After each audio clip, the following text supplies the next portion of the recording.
Paint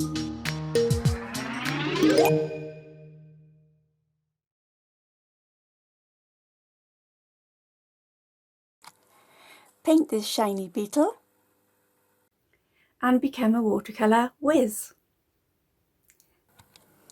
Hi, in this tutorial we're going to paint this beautiful shiny yellow beetle. I just thought he was absolutely gorgeous. The two colours we're going to use are a yellow and a purple. The yellow is a Daniel Smith colour, it's quinothalone yellow, and the purple is by Winsor & Newton and it's Winsor Violet. If you haven't got quinothalone yellow, then any bright yellow will do, and if you haven't got Winsor Violet, then any dark purple will do. So first of all, what I'm going to do is start with the yellow, and we're going to put a wash of the quinothalone yellow all over the beetle. So once again, this is good exercise to see how much paint you need to mix up. You need to look at your subject, see how big that surface area is and how much paint you think you need. I'm mixing a pigmented wash. Going to do is, if I zoom in, paint the colour all over the beetle. The paper I'm using is Two Rivers paper. This is their companion pad. It's £200. It's got a sort of cold pressed surface, also known as knot, and it doesn't buckle very much at all. It's a fabulous surface. So we'll just get that yellow all over the beetle.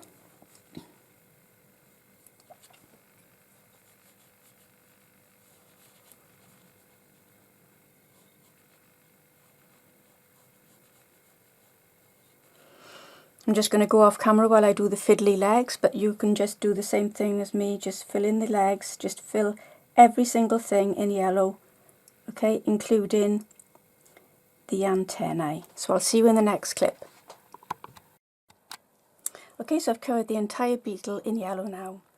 And you're welcome to follow along as best you can to this free tutorial, but if you'd like the extra support of a printable paint-along pack, which includes the reference photo, the grayscale image and the outline, plus supplies list, then please join my Patreon site via the link on screen now, or there's one in the description below, okay?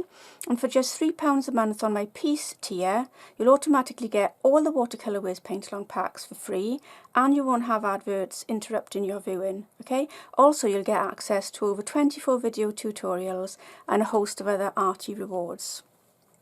So the last thing to do to this beetle before we finish is to take a brush that's been rinsed and dried on a towel, and now we're just going to lift out some highlights right here on the top, the sort of that's his head, that's his thorax, I think, and that's something else. I've forgotten my exact knowledge from when I did biology in school, but there's three parts to insects, aren't there? Head, thorax and abdomen. That's the other one, on the abdomen. So the highlight, lift out the highlight on the thorax, and then partly on the abdomen, and then drag it down to his in between his wings there. So basically I'm looking at this highlight pattern on the beetle. So there's the highlight there and there and there, and then there's one on the side and one on that side, okay? So let's get those in again. I'm now going to switch to a flat brush because I think that'll give me more dragging power. So I've made this a thirsty brush again. So we drag down and lift out some colour, rinse your brush because you'll have picked up a lot of yellow, and then again drag down on this side, and we've got some highlights coming now. You can see the form of the beetle starting to form already. It's gorgeous, isn't it? I love this colour yellow. So before we finish, let's just check anything else. We've got a highlight there. No, that'll do. Right, let that go to bone dry and I'll see you in the next clip. Okay, so the beetle is bone dry now, and what you can do to make sure it is bone dry is you can sort of give it a bit of a hair dry on the back of the paper, and that doesn't sort of dull the paint so much, you know, because hair drying is not brilliant. But if you want to make sure it's really bone dry, because the next thing we're going to do now is take a rubber and erase all the lines on his little legs, because some people don't like pencil lines, so I'm just rubbing them out now because we don't need them anymore. It's like stabilizers when you're riding a bike. You know, once you've got the hang of the balance, you can get rid of those stabilizers. Now we're getting rid of those lines, because graphite lines on a yellow painting does look a little bit ugly, doesn't it? So we'll have a more painterly look if we get rid of these these marks.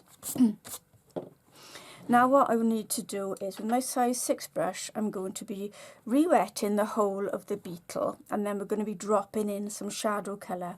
But because we've got to work quick, what I'm going to do is mix my shadow colour first. So with a moist brush, I've just put a little bit of moisture in that central pan there, and I'm going to show you just how forensically I pick up colour when it comes to the violet, because it's very strong. So let's pick up some yellow, and I want you to see the dilution of this, so I'll hold it a lot closer. So there's the yellow. Okay, let's have a bit more so we've got enough to do the shadow colour on the whole beetle and not have to remix another lot part way through. So there's my yellow. I'd say that's a pigmented mix. Okay, it's not dripping off my brush, it's not runny. All right, now here's where we pick up a tiny amount of the Winsor Violet. See how little I'm using? I'm just going to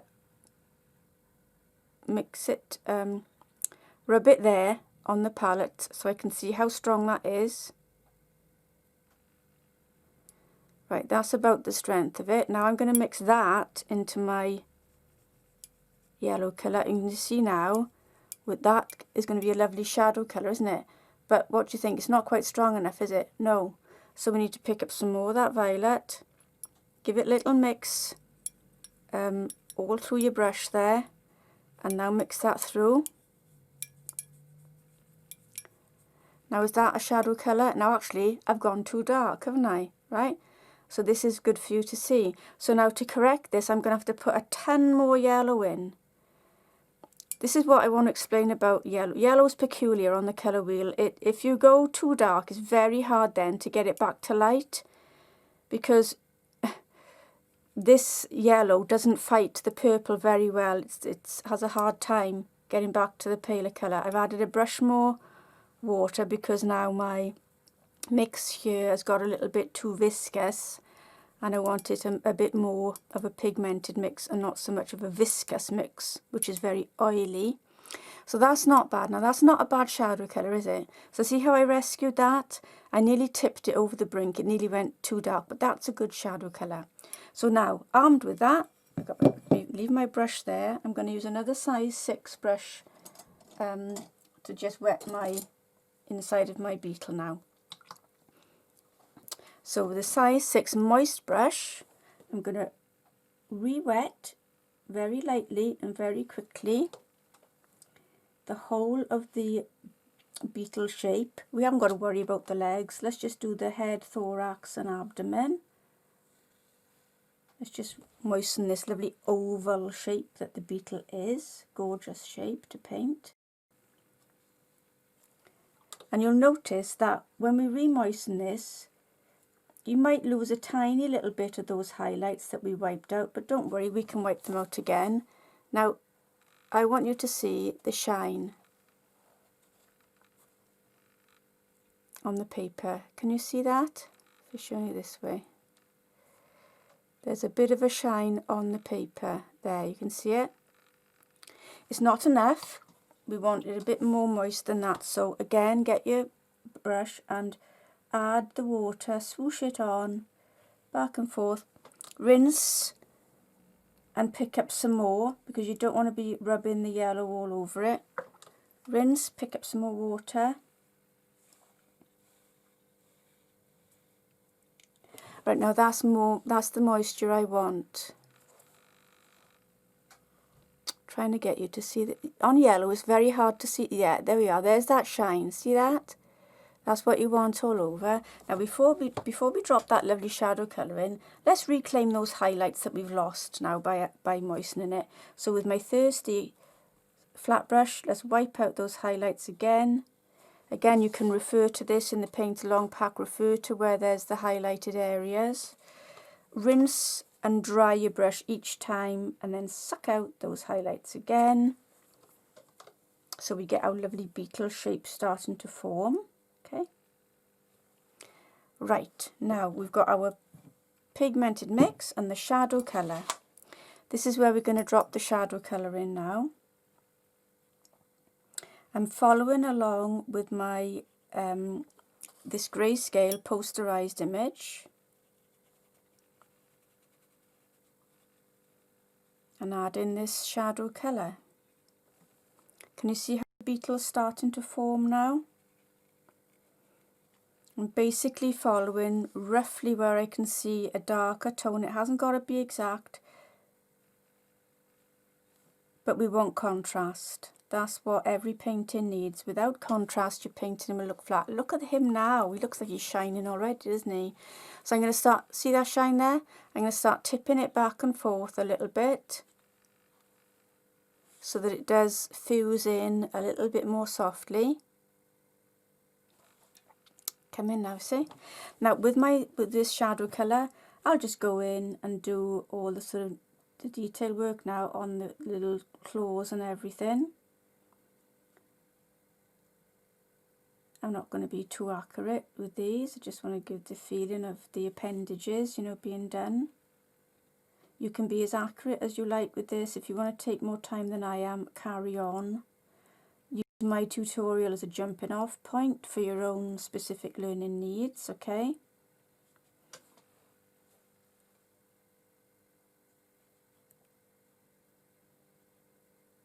I like all these sort of little curvy, well I don't like, I'd be scared if I saw a beetle this size coming towards me, although I'd be in awe because he's golden and yellow, but the sort of those curvy spiky bits that they've got. Let's get those in.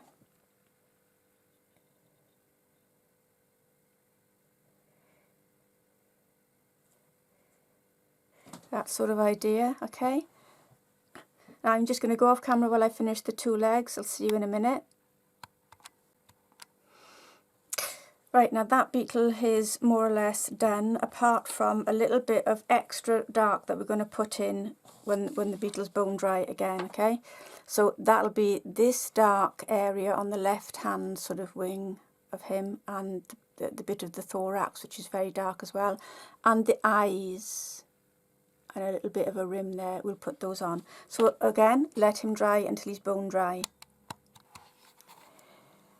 Okay, look at our shiny beetle. He's looking a bit golden there now already, isn't he? Now we're going to kick him into touch and we're going to put a lot more dark on his body. And in order to do that, we're going to now re-wet this bone dry body. Okay, we've got to wait till things are bone dry before we can glide a layer of water on again and then dump in the final dark. So with my size 6 brush, I'm just using the length of it, using the flat of it. You know, don't use the tip because the tip is scratchy. Just lay that glaze of water all over the body again. And again, if you're using good paper, if you were using 100% cotton paper, you'll be able to do this more easily without things starting to float and disintegrate and dislodge, as it will on like Bockingford paper. So use cotton rag paper, use cotton paper because it's better for you. And also that moistening has sort of softened things a little bit, isn't it? And it gives the shine a bit more. So now with my flicked size 6 brush, I'm going to pick up that same colour we had for the shadow, but I'm going to go darker now. So I'm going to mix some more of that. We want it a tone or two darker than what's already on the beetle, okay? So again, using your eye to gauge. Now this is where your eye becomes sensitive as an artist, okay? And again, the runniness and the consistency of this, you can see by my mixture that it's a bit more of a pigmented mix now. It's not so much of a pigmented wash, it's stronger. Let's just push it a bit more, picking up a bit more of that Windsor Violet. I'm looking at my the beetle's body all the time, trying to judge it. Now let's look at our tonal sketch. See how that's almost like black compared to that yellow, isn't it? So we can go black. Let's get it in there, almost black. And I'm following roughly that tonal pattern. And eye, and that eye there. There's a bit of a darker piece right there. Comes around like that. There's a bit of dark in there as well. Then there's this dark sort of ridge that tapers away like that, isn't there? And his legs are a bit darker in there as well. I'm just looking at my posterized grayscale image and put in any really strong darks, get them in now. See that bit of a sort of rivulet there? Let's put that little one in, it's a small one. And then see this little rivulet again? Let's repeat this dark. I'm leaving a border of the previous dark tone we put in. And then there's a bit of a line there and the line there. And then between his wings, there's this dark area. Put that in and just taper it up like that. Okay. Now what we can do again with these sort of antennae, make those a bit darker. I'm going to be correcting in here in a minute, so don't worry, it's looking a little bit ugly, isn't it? Don't worry, we can correct that with a moist brush. Now I just want to get these dark parts on his legs, leaving a few little gaps, you know, just to sort of show the segmented nature of his legs, that beetle look on his legs. Some of these areas are a bit darker. And this is where we're fine-tuning now, putting all the fine-tuning fussy bits on. I'm leaving some of the previous wash of the legs showing through as well for a bit of detail. Right, now let's help him because he's looking a little bit awful there, isn't he? So don't worry, we can use a moist brush and we can wipe out colour that doesn't look good.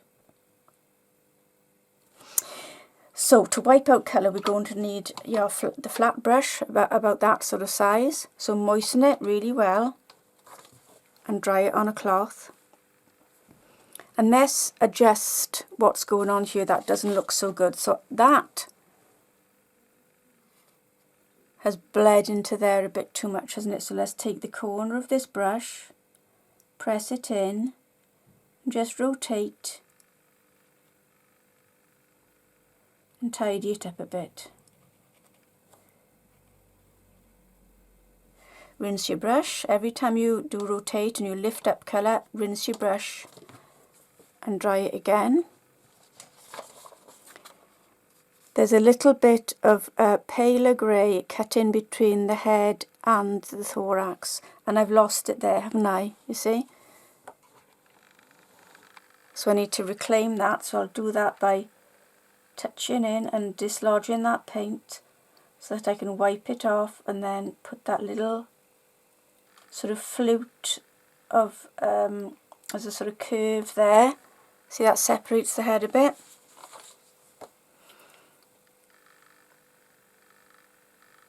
I need to wipe out a bit of the colour there where I've gone a bit wrong.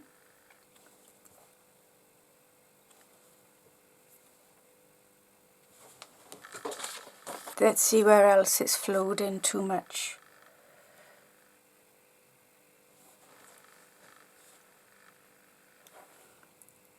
Just cut through there to show that little separation between his head and between his thorax and his belly. So again, rinsing my brush, drying my brush. Let's have a look. There's a bit more of a little curve there, little sort of arc, isn't there? That gives that beetle a bit more shape. Now this area here is a bit hard, so with this thirsty brush, I'm just going to drag it very lightly drag it down and then just smudge it in a bit, okay? That blend, it was a bit of a hard edge. So that's what I've done there, a bit of fine tuning. Rinse my brush, dry my brush. Where else? Where else is looking a bit hard? Well, down here is looking a bit hard, this area here. So again, my thirsty brush, which is dry practically, it's got hardly any water in there. let's just touch into this dark area and wiggle it a bit. Touch into this dark area, wiggle it, just soften that darkness down a bit, and then taper it away with the corner of your brush. So just fine tuning. Looking nice and shiny, and he's got some metallic feel about him, which is what I felt he had there. He had a metallic feel. But overall I feel I need to soften this area here again, because this area, this paler area, is bigger than the area I've got, so I'm going to go in and get rid of that darker brown. It's bled out a bit too far, so I'm showing you how to erase colour that's bled too far with this thirsty brush. Look at it as an eraser, okay? Now that's dirty, so I'm going to rinse my brush and dry it again. Go back in with the corner of my brush and just suck up that colour and then taper it away.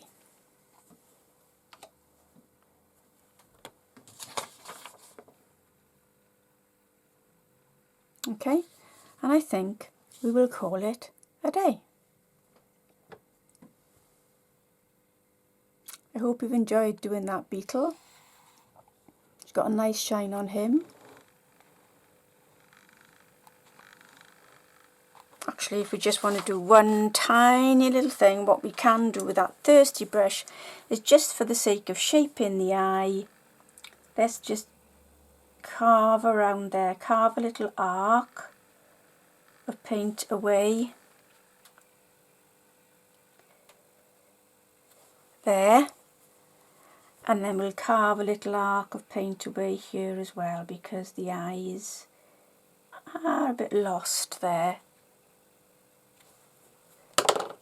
And then with a tiny bit of dark, let's just make that eye a bit more convex out there, and this one a bit more convex out there. Right, I'm happy with that now. Okay, and there's our beautiful golden beetle. He might even be a scarab. Okay, so thanks for watching. If you'd like to leave a comment, that really helps. And if you use the words Watercolor Whizz in your comments, it'll put my ratings up really high, which would be great. If you could also give a little thumbs up, click the thumbs up button, that helps my ratings on YouTube, unbelievably. So, and any sharing you want to do, I won't stop you. So thanks again, and I hope this is helping you to become a Watercolor Whizz. Bye for now. Okay, so I'm just looking at this beetle again, and I think he needs a little bit of fine tuning. I think the contrast in his wings is a bit too strong. As I look at my grayscale, I can see that this shadow is much too strong, isn't it? It's blowing that wing apart. It's a lot softer, it's a lot less strong. Also on this one, this needs to be subdued a little bit as well. I think we've got the thorax okay, that's looking all right, but it's the wings. So what I'm going to try and do is just do a very soft glaze of the quinacridone yellow. About a pigmented wash, I'd say. So it's runny. And then what I'm going to do is very slowly and lightly swoosh this back and forth over the wing, this left hand wing, and that will just very gently and very softly slightly dissolve the dark that was already on there, and it'll help bed in the colours a little bit more softly. So I'm rinsing my brush and flicking it again, and now I'm going to pick up a bit more yellow and mush it all through the hairs of my brush, and do the same with the right hand wing. So starting up here and swooshing back and forth using the flat of my brush, slowly and quite lightly, and that'll just activate the paint ever so slightly and just tone that contrast down a fraction. Okay, so I think already he's looking a little bit better, and the paint is still a bit moist, so it's it's going to keep on sort of settling. A few more sort of grains of paint will sort of move around a little bit, and I feel that looks a lot better. And then finally, what I'd like to do is moisten my small flat brush, moisten it really well, dry it on my cloth again, and I'm going to once more repeat the lift of the highlight. Just come in a bit on this area here because this is quite bright, so I'm going to relift that now because I've smudged it a bit. Relift that and then taper it down a little bit like that, and then relift that little highlight down by the bottom right of his leg. Bit of a highlight down there.